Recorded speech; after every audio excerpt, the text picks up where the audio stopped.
ערב טוב ישראל, אנחנו חוזרים. ביום שישי בשעה 10 הגיש יצחק איתן את המהדורה האחרונה בחדשות כל ישראל. יצחק איתן עבד ברשת ב' במשך 5 עשורים, בכל ישראל למעשה, במשך 5 עשורים מתחילת שנות ה-60, ודיווח על הרבה מאוד אירועים דרמטיים, והיום הוא איתנו באולפן. שלום יצחק. שלום, ערב טוב לכם. תשמע, בוא נשמע שוב את דברי הפרידה שלך מהמאזינים במהדורת החדשות האחרונה, שאתה קורא אחרי למעלה מ-50 שנה בכל ישראל. רק אל תתרגשו מדי. אנחנו, בוא נראה. מאזינות ומאזינים יקרים, לפני סיום הרשו לי להיפרד מכם בדברים קצרים.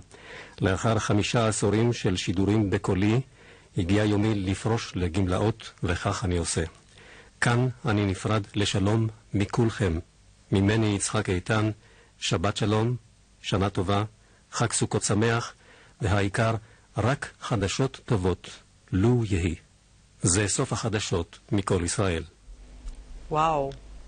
הכנת את זה? הכינות מראש את הטקסט? בוודאי, גם הראיתי לרכז רון נסיאל, והוא מאוד התפעל מהנוסח.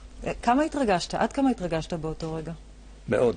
אני למעשה שבועיים כבר לפני הפרידה, הרגשתי את עצמי מרחף.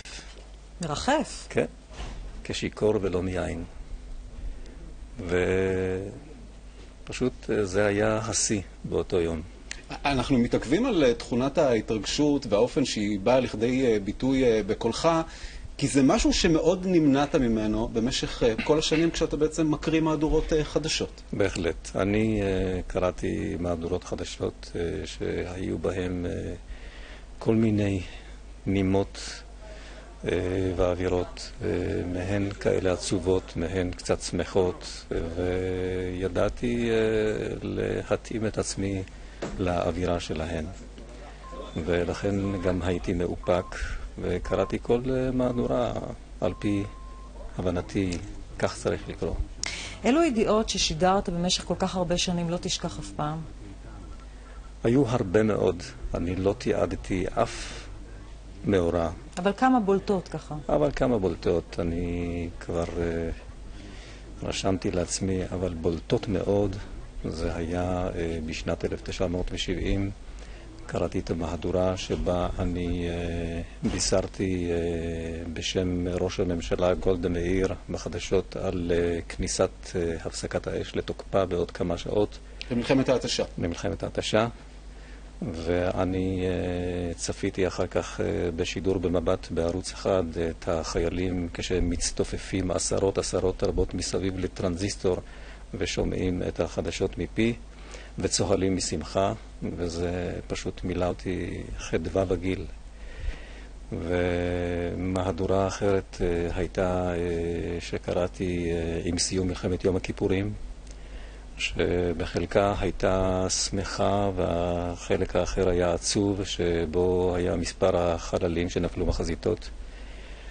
עוד מהדורה הייתה עם חתימת, עם האישרור הסכם השלום בין ישראל למצרים, ועוד כהנה וכהנה מהדורות. תשמע, אתה מדבר בכזאת תוגה וכזאת רצינות על התפקיד שמילאת במשך כל כך הרבה שנים, אבל יש בך צד אחר לחלוטין, יצחק איתן, שנדמה לי שהמאזינים של החדשות בכל ישראל לא ממש מכירים.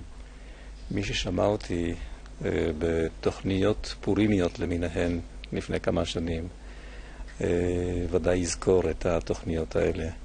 או תוכנית סאטירה שהייתה משודרת בכל שבוע במשך 3 שנים, ובה אני מילאתי תפקיד בתור פוליטיקאי חקיין, והרגזתי כמה פוליטיקאים ובהם את גולדה. תאר לנו איך הרגזת את גולדה. אפשר ישר להיכנס לעניין. מה אמרת?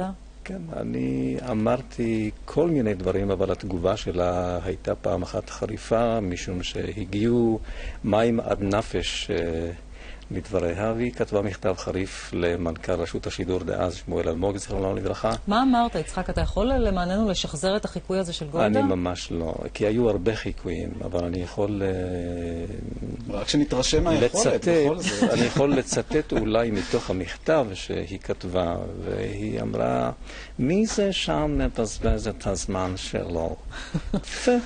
אני צריכה כל פעם להתנצל שלא אני אמרתי את הדברים. מכניסים לי דברים לפה בקולי. בכל ישראל עדיין לא ידעו מה הגבולות של סאטירה. שמע, אני עוצם את העיניים, גולדה יושבת לידי. לגמרי. משה דיין, קטן כזה, אחד? משה דיין אומר עכשיו מה הוא עושה למעלה. הוא עכשיו חופר חפירה ארכיאולוגית על הירח. הוא מוצא הרבה תגליות מאוד מעניינות. תגיד, זה מאוד מתחבר קראתי באחד הרעיונות איתך שאם לא היית קריין חדשות, היית שחקן, נכון? זה היה הרצון האמיתי. כן, היה לי פעם רצון להיות שחקן, ללמוד משחק, אבל כנראה שאני בחרתי במקצוע שיש בו גם פרנסה. אגב, אני שומעת את הדברים האלה מהרבה מאוד קרייני חדשות, זה מעניין. הרבה מהם חלמו להיות שחקנים, ועשו את התפנית הזאת לטובת שדר חדשות. כן, כנראה שגם אני עשיתי את החישוב הזה. אני רוצה רגע להחזיר אותך לאותה ידיעה דרמטית של סיום מלחמת יום הכיפורים. שאתה אומר שזו ידיעה שמחולקת, מצד אחד יש בחדשות משמחות שהמלחמה הזו סוף סוף תמה. מצד שני, אתה זה שצריך לבשר לאומה על מספר ההרוגים הכולל והקשה של המלחמה הזו. הצלחת לעמוד בזה, אמרת את זה באובייקטיביות, בקור רוח. הצלחת לעמוד בזה גם דקות מספר אחרי ששידרת את זה לאומה? בוודאי, אני התאפקתי מאוד, כפי שאני עשיתי בהרבה מהדורות.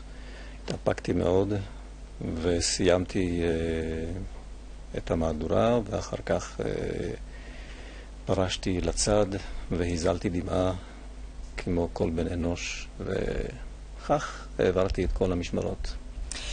מהיכן העברית המדהימה הזאת שלך ושל שדרי, ובאמת של קרייני החדשות של כל ישראל, שזה באמת חדר כזה שיש בו איזשהו סוג של סטריליות הטובה, אני אומרת, של עברית מאוד מדויקת, מאוד נהירה, מאוד ברורה. זה דבר מאוד לא שכיח במקומותינו היום. כן, אני יכול רק לדבר על עצמי. אני מגיל 3 למדתי בחדר. אני לא הייתי בגן ילדים. הייתי בחדר עם כ-20 תלמידים, והיה לנו מלמד שקראנו לו מורי, שאומרים בתימנית, וכל 4 ילדים הצטופפו מסביב לספר אחד, והוא לימד אותנו בשיטה משלו את האלף בית, וגם לפי הניקוד. כן, האלף קמץ או, בית קמץ בו, וכו' וכו'. ובבית אצלנו דיברו עברית נכונה. אבי מחנכי ומורי דיבר בשפת המקרא. הוא תמיד היה מדבר ושואל אותי שאלות, נניח, בוקר טוב לך יצחק, מה נשמע? כן. ואז אני הייתי עונה לו, משיב לו. הוא היה מאוד קפדן שאני אלמד את ספרי הקודש כפי שהוא למד, והוא כפה עליי ממש את הלימוד הזה. אני מאוד מאוד מעריך ומוקיר אותו עד היום. אתה יודע, מהבחינה הזאת, אולי צר לנו על הדור הצעיר, כי אני וליאת אולי זכינו לשמוע אותך ברדיו וללמוד, אני מוכרח לומר, הרבה מאוד מהקריינות שלך. וגם מהדיקציה. גם מהדיקציה, ואין עוד הרבה יצחק איתן שנותרו בכל ישראל שיכולים להעביר לדור הצעיר, לילד שלי בן 4 שגדל עכשיו, איך באמת צריך לדבר עברית. מה אומר לך? מה אדבר? אני פשוט חושב שצריך בבתי הספר לתת שיעור מיוחד של דיקציה, היגוי נכון. בוא תן לנו שיעור כזה לסיום, בסדר?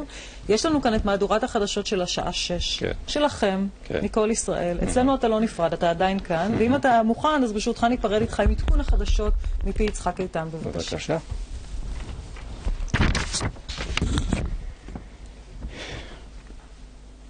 ערב טוב לכם, מאזינות ומאזינים.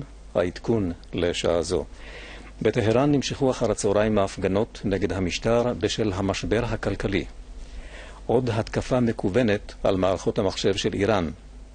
בטורקיה נהרגו 5 בני אדם מפגיעת פצצת מרגמה שנורתה מסוריה. הרמטכ"ל גנץ אומר כי ארגוני הג'יהאד העולמי מתבססים בסוריה. בבורסה בתל אביב הסתיים המסחר בעליות שערים, והתחזית מחר בלי שינוי ניכר. זה העדכון.